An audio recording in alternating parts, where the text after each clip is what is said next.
And you're live. Aloha, snack bar, everyone. It's the one, the only Senor Silverback, the gorilla in the Econo Mist, alongside the uncanny one, CJ, the producer extraordinaire, the sidekick, the one half of this dynamic duo. And it's another day. It's Tuesday, February the 7th, 2017. Check us out on roguemoney.net. Follow us on Twitter at the Rogue Money, and check out also our Facebook page, Rogue Money. With that being said, if you have any debt, any kind of issues with collectors, you need your score improved, contact my boys over at myfreedomnow.us, myfreedomnow.us. With that being said, CJ, what is going on? Good. I'm doing well. How are you? I'm hanging in there, man. I'm just, trying to get my bearings here. I had a restful night's sleep, so I'm very happy about that. And there's a lot of stuff going on as we both slept through the night, my man. Gosh, it just keeps getting more difficult to even watch some of the characters that are out there right now and their efforts to undermine. I won't even say undermine Trump. I would say undermine our democracy, right? I mean, if you think of some of the idiots out there, what they're doing, take a look at what's been uncovered recently with who's funding these people, right? Yeah. Oh yeah, man. I mean, Breitbart. We've been saying this for a while, but Breitbart just has a great report, and I think people should head over there and check it out. The report from Breitbart is none other than, what does it say, CJ? Well, exactly. Records indicate the Soros fund execs. They funded Paul Ryan, Marco Rubio, Jeb Bush, John McCain, John Kasich, Lindsey Graham in 2016. Aha. Aha. The godfather of the left, the one and only Georgi Schwartz, aka George Soros, at his fund has funded. I mean, dude. I mean, in total, executives with Soros funded the company. I mean, just unbelievable. He's just pushing out ridiculous amounts of money. We know that he is behind the Berkeley riots. My question to you, CJ, is at which point is enough enough? At which point do you take out this a-hole? I think the time is now. I mean, I think the time is now. There's no reason not to, place him as a target in terms of an enemy of the state. Yeah, 1,000%. My question is this: how is this person not a threat to the security and stability of the United States? How is he not a, this guy's just as much a threat as ISIS. He's just as much a threat as Al Qaeda.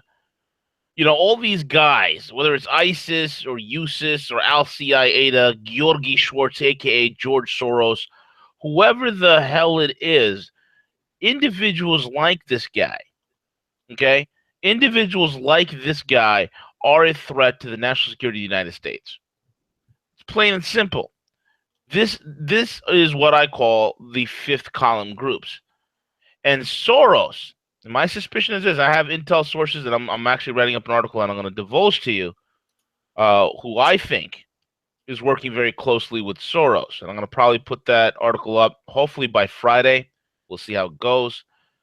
And I want to talk about it. Okay, Soros has lost billions trying to fight, populist movements throughout the world. He's lost billions in Ukraine. Ukraine's turning out to be a quite a quagmire. It's a failed state. He spent billions fighting Putin.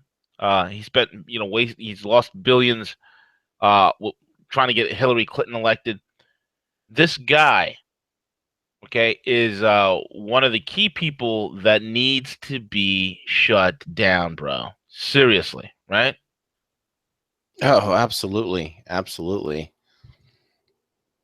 I mean, the sedition is through the wall. It's through the roof, man. Well, he's funding, efforts directly of John McCain and Lindsey Graham, who directly went to one of the fronts of what potentially, I hate to throw that World War III scenario out there, but when you think of Ukraine, and the amount of effort the U.S. has put in there the last several years, and that there's a lot of uncertainty right now with the change in administration in the United States. So what do these two characters do? What did John McCain and Lindsey Graham do? Oh, they go there to the front lines and they propagate, hey, don't worry, the U.S. is going to be supporting you no matter what you do. So, regarding this hostility, regarding this fighting that's broken out, don't worry, keep doing it. We're going to be here to support you, just completely undermining our State Department. First of all, these are two asshole senators. What the hell are you doing traveling out of the country? That is not the office of a senator to be traveling out of the country. But wherever there's conflict, a-hole McCain, who just like his donor George Soros, wakes up in the morning and says, "Hey, what can I mess up? What can I destroy? What can I, what can I undermine?" And that's exactly what McCain is doing. McCain's out there, and alongside with his girlfriend, aka Mrs. McCain, aka Lindsey Graham, out there creating mission. That's why Trump tweeted out, they need to focus on more important issues rather than trying to always look to start World War III. What is their obsession with war? Well, their obsession with war. Go ahead, CJ. No, I was just going to say, the obsession with war keeps them in power. Yeah, it keeps them in power. Keeps up the industrial military complex going. Yeah, they got to keep Soros's bidding up. They got to keep Soros's, they got to keep their boss happy. Fomenting war, fomenting strife. This is the most stupidest thing in the world.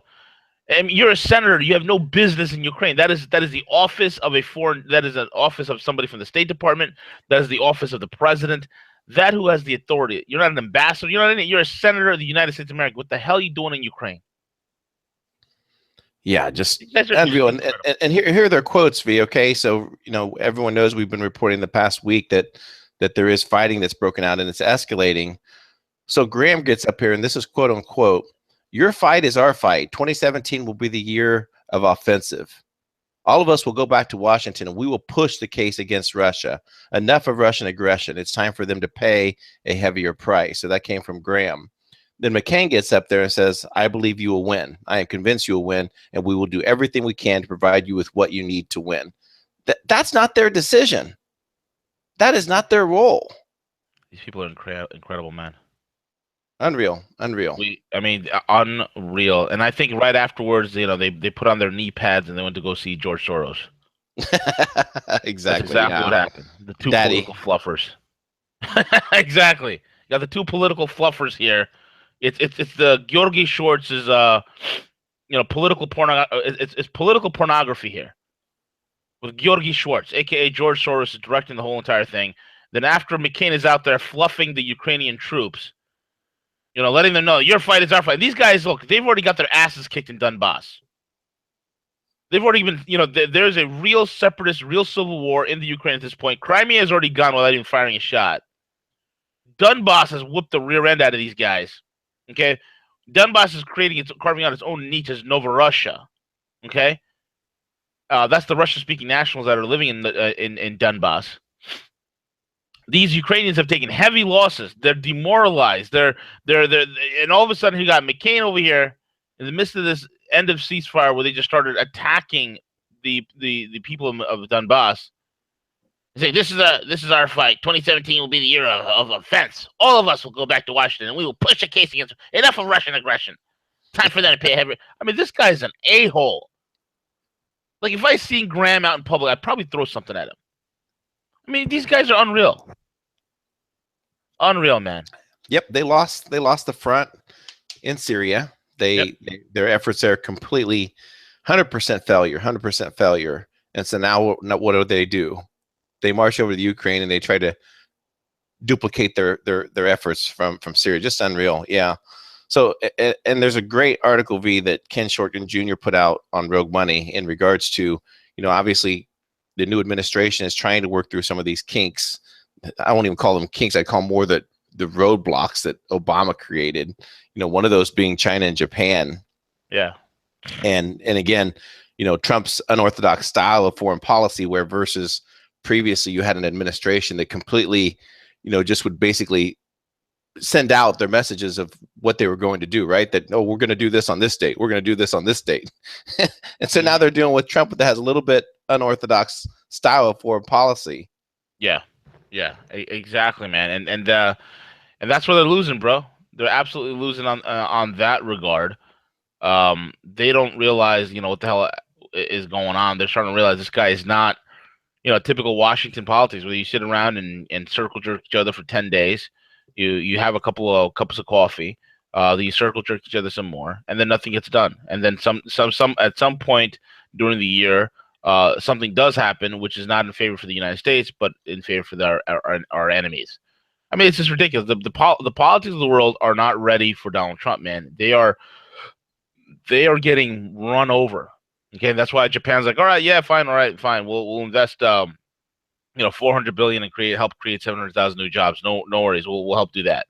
I mean, Trump's a bull in a china shop. The question is, do we need a pugnacious president at this point in U.S. history, as close to the precipice as we are? The answer is yes. We need somebody absolutely pugnacious. We need somebody who's going to rattle cages and let the world know that it's not business as usual, because it's not. And that's why you have this British snob of a politician who wants to snub Trump, who wants to ban Trump. I mean, it's unreal, bro. Yeah, it is completely. They got so accustomed to a foreign policy that was built around global warming. I mean, how stupid are these idiots? Go ahead. I'm sorry. No, go ahead. I mean, I was just going to say they got so accustomed to getting ready for the same Obama visit. Obama comes into town, instead of talking about geopolitical and strategic matters, because he already broadcast that out in every press conference and things he does. So when they do meet, they talk about the whole global warming factor, which in part Trump doesn't necessarily buy into at all. So now you're dealing with somebody that is going to come at you from all different angles, somebody that is completely knows how to strategize around foreign policy, and to know that sometimes you have to be very unpredictable about those efforts. So again, this whole thing with the Brits coming out and just saying, hey, listen, we're not going to allow him to come in and speak to Parliament. This is just unreal, just absolutely stupidity on their part. Oh, 1,000%. I mean, this is a guy who says, "Oh, we don't want Trump here because of bigotry. Bigotry. We don't want him here." But this is the same a-hole that invited the Emir of Kuwait, a country that throws gays in prison. I mean, Bankruptcies has a great article on Rogue Money. And she says, not that Americans needed another reason to sneer at their self-righteous Brits across the dirty pond, but they got anyway when Speaker John Bercow made a comment that indicates that the sacred halls of Westminster shall not be sullied by some racist, sexist lowlife who currently passes himself as the UK's most important ally. We wonder if President Trump had racked up frequent flyer miles on Jeffrey Epstein's Deleted Express, then perhaps Bercow could have rolled out the British red carpet to receive the White House's current residents. UK pedophile crisis aside, Bercow certainly made no such objection when the Emir of Kuwait came back in 2012. It's unreal, man. I mean, these people are whacked out of their brains, and yet this is going to backfire. People don't understand there is a movement afoot. There is a frequency change that has started, and it's not going to stop. It's not going to stop, CJ.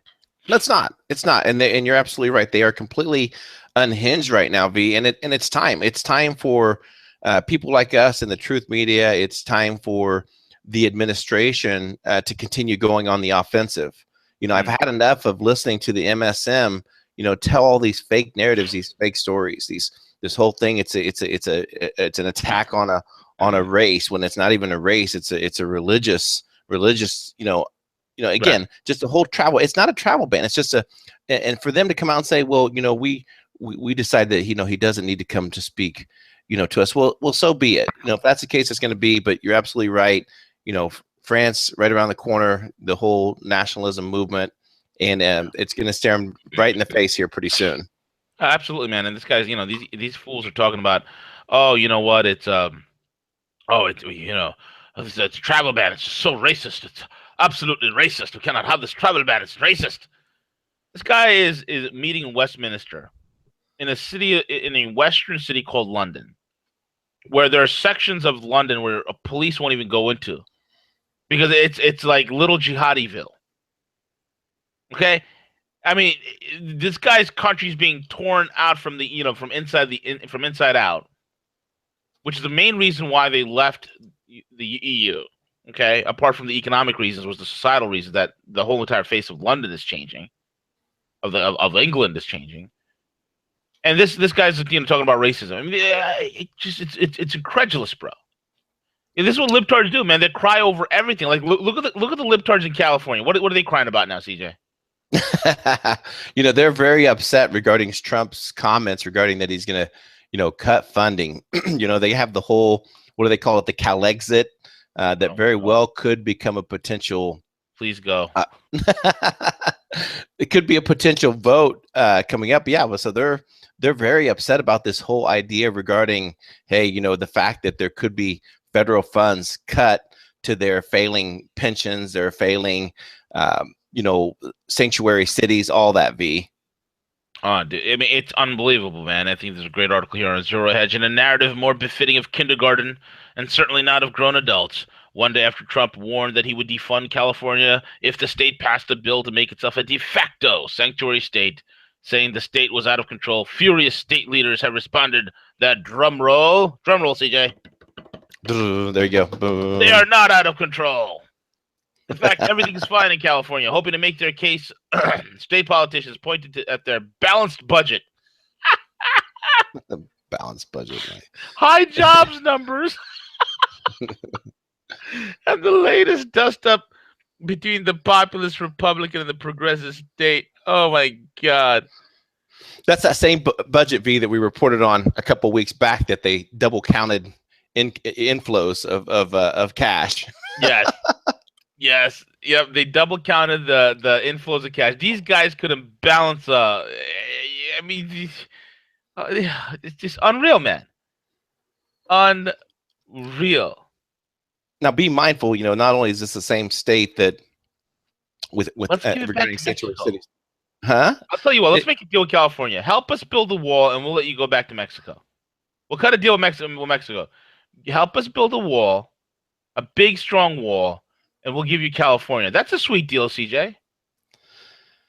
I'm looking at the map right now, man. I mean, I'm looking at the map right now, and having California part of Mexico wouldn't be a bad idea. The Pacific Coast is nice. I mean, if California goes to the peso, V, and then we can go over there with our cheap for nothing. Right? Yeah, bro. I could go back to San Diego and actually just chill out. It would crash. Yeah. Really, exactly. I'm all for it. You heard it here first. Folks. Yeah, me and CJ, we are pro Cal exit. Cal exit. Believe it or not, I saw it in a Moscow publication that there was actually somebody in Russia that was pro Cal exit that actually had a flag made, and they were calling it the first Cal exit embassy in Russia. Nice. Wow. Yes, they should go, because they would be overnight. They would turn into a failed state. Then they'll be absorbed by Mexico. I mean, they're already absorbed by Mexico. You might as well give it to them. Let them have it, dude. That'll be perfect. Anyway, moving on. Alongside all the other problems with the Cal exit, we have what's going on with the Saudis, bro? Well, I mean, it's very interesting because that this doesn't make the news anywhere, but it basically what's happening is there's a court now that's really kind of taking a look at the amount of weapon sales that the UK has done in regards to Saudi Arabia and their illegal war on Yemen right now. Yeah. So today, one of the courts there will take up arguments in regards to the humanitarian. This is also backed by the UN in regards to human rights violations there. Something that really, we need to do here in the United States as well, as far as the amount of weapons that we continue to give Saudi Arabia. Yeah. Yeah. Good point. I mean, it's unreal. It's like this whole funding of mass chaos is soon going to be coming to an end, my man. There's no doubt about it. And the amount of death toll and chaos that this has been causing, it's too damn much, and Trump will be putting a stop to it. The other chaoses that are also happening around the world in the United States as well, CJ, is that bankruptcy seem to be on the rise, bro. Yeah, I mean, they're starting to see, as far as a year-over-year trend, this is the first time in 7 years that commercial bankruptcies have been on the rise, which is a very troubling sign if you think of businesses, filing bankruptcy, and it looks over, 2016, the bankruptcies versus, last year versus this year. and it's the first time that it's been a year-over-year trend for over 7 years. So very eye-opening in regards to the economy. Yeah, very serious stuff. And again, people who are stuck with a bankruptcy, you need help with that. Check out my guys over at myfreedomnow.us. Small town sales. There's a small town outside of Chicago. CJ, seems like they're selling Bitcoin, huh?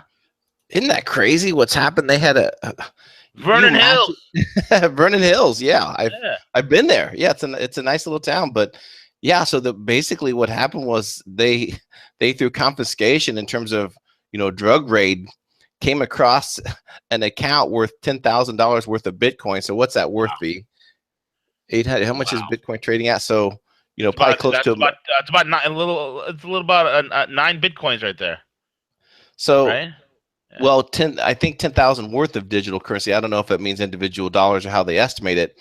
So this is very interesting because this is the first time, not that we're actually out there advocating for, for confiscation of that, but this was seized due to, illegal activities. It was a criminal drug raid that was conducted.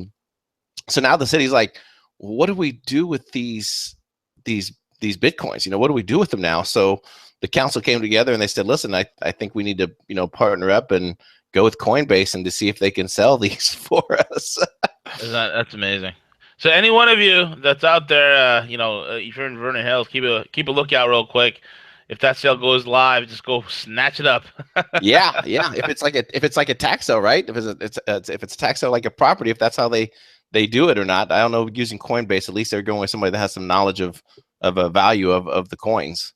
Indeed. China's it seems like gold is rising, CJ, 1230 an ounce and climbing, just like we predicted that it would.